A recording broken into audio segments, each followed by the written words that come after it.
Yeah, man, I'm connecting right now. I'm in Dubai, connecting to Saudi Arabia for Undisputed. I'm going over there, man.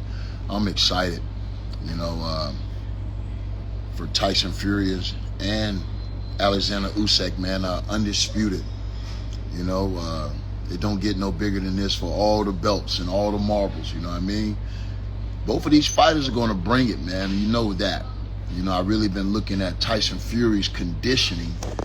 Looks good, but then again, you look at Usyk, and he done muscled up a little bit. So I'm thinking he's coming with a little bit more aggression, I'm hoping. You know what I mean? He's going to put a lot of pressure on Tyson Fury. And Tyson's going to have to use that jab, that stick, to really keep him off. You know what I mean? And that's going to be an interesting fight. I think style-wise, it makes for a really exciting bout if both of these guys come to do damage like I think they're coming. I mean, it's going to be one of those fights. You're going to have to give as good as you take. You know what I mean? I don't think neither one of these fighters can get out of here unscathed, so to speak. And I see this fight going long. And if it comes down to a battle of conditioning, we know Usyk, man, I mean, this guy, his training methods is just second to none. You know, it's a different level to the way they train and prepare. You feel me? And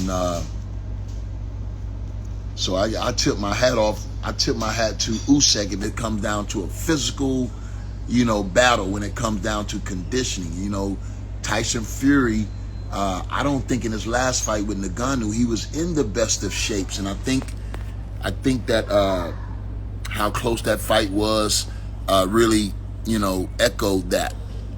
You know, and they say you're only as good as your last fight, man.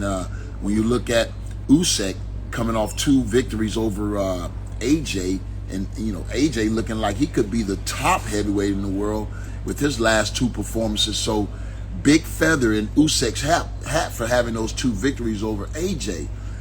You know what I mean? I just think he's going to have to fight a little bit more aggressive if he want to put Tyson Fury on that back foot and have him, you know, retreating. You know, I think that's the way you can truly determine who's winning the fight. If Tyson Fury is going backwards, I think Usyk is winning.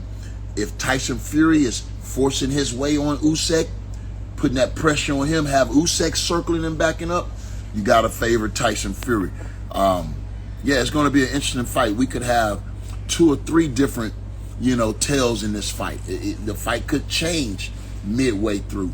So just be on the lookout for a little bit of everything. And I think, you know, when the stakes are this high, you really don't know what to expect, you know, from either one of these great champions. Just know that they're going to lay it all on the line, man, because the stakes are so high, you know, and for the winner goes the spoils. To the winner goes the spoils, man, and life going to change for whoever become undisputed. I think life is going to be a lot different for the winner. So you've been listening to Tarver's Take, man, the most informative take in boxing. Just remember where you heard it first. I'll be tapping in all weekend, man. So tap in to Tarver's Take on my YouTube channel. If you haven't liked, share, comment, and subscribe, please do so. And hit the notification button so you won't miss any of Tarver's Take, man. Until the next time, stay tapped in, and I'll talk to you then once I get to Saudi Arabia.